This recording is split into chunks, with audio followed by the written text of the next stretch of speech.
Obviously a great finish there, but overall thoughts on your round today? Yeah, I had a bad day. Got off to a great start, and then I just got behind the driver, missed fairways on a few of those holes on the back nine, and after number 18, I hit a really nice driver and really nice wedge in there. I thought, it's go time, let's go on the back, and then just got into some wrong spots. Most every hole kind of hit it in the wrong spot, and it got really challenging, but I didn't help myself with some of the decisions I was making. And so, yeah, I mean, the way I've been playing, pretty disappointing to not hold it at 3 or 4 or 5 under and feel like I'm in the thick of things. But if the wind stays up, I don't think the lead goes up too much. And on this course, just kind of like last week, it's a good. If you're going to be behind, it's one of the few spots where you have a chance to make up a lot of room. So, only looking forward now. I got an extremely lucky break on number 9, or I wouldn't be playing the weekend. So, try to get that guy's information and see literally whatever he wants this weekend, because everything from here on out is because it hit him. So, yeah, very fortunate. Can't say I deserved it, but I tried to hold my attitude together and just keep on focusing on trying one foot in front of the other. And I don't know if that means I got rewarded for that or what, but overall I got very, very fortunate on 9. We didn't see it, but could you talk about how fortunate you were? Yeah, I like my left foot grabbed as I was transitioning, and it shot like a pain, and I backed off and I thinned one. And I thinned it in the wind, and it was going right, which there's water left and right of where, it was going in one of the waters. And I guess it hit the cart path and short hopped off the guy's knee, and then went out in the fairway forward as well. And it must have, the way for it to go off of him, it also then went off his knee up in the air over some of the water. It's the equivalent of flying a green towards a hazard and hitting a grandstand and coming back on the green in a way. I needing to probably birdie to make the cut. Can't really birdie having to drop it over in the right rough over there after hitting my third. So, it would have been a 1 in a million to make it, and instead ended up making a 3. A lot of times I kind of feel bad about that and don't focus on the next shot, but I hit a 3-wood exactly where I wanted to and hit a chip exactly where I wanted to. So I'm really happy about rebounding from that. But, I didn't see it, but when I struck it, I was like, that's out of play. And then all of a sudden they were like, Joe, Max's caddy, said it got a huge kick. It's in the fairway. And, I don't know what it can hit off of over there except for a person. Jordan, do you enjoy the game within the game at the end there, trying to make the cut, and without the threat of it, would anything Not at have all. changed? I enjoy nothing about being at the cut line. I seem to have a really hard time refocusing on the lead and pushing forward. At the same time, it wasn't like it was a gettable golf course those last really 11 or 12 holes, but it was before that. A number of guys were able to post 7, 6, 5 under for 2 rounds, which having to play in some of the wind was. But no, I just saw it. Kept on saying, putts. It's going to be really hard to make putts in this wind, so you got to be greens in regulation.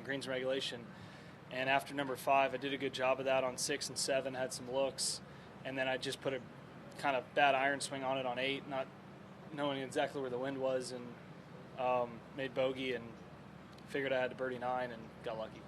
This course, it feels like guys come in playing well, they miss a cut. Guys come in having missed cuts, they play well. What is it about this place that seems to be so finicky? Just about everything. I don't particularly love this place. When you say it like that, that's not exactly a good thing, I don't think. Do you think? I guess you could, if you're not playing well, you could always say, hey, this course yields an opportunity, but you'd like to see, people who are in form, shots get rewarded and stuff. I hit a lot of bad shots. I played poorly today. I'm not in that scenario right now, but I just think...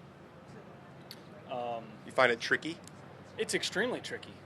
There's not really one shot that's not tricky, because even the ones that seem so basic, if you don't hit it into that section, it just starts to everything just kind of funnels away from holes here, and that just gets really odd. And so you have to be extremely precise, and when the wind picks up, you got a shot make.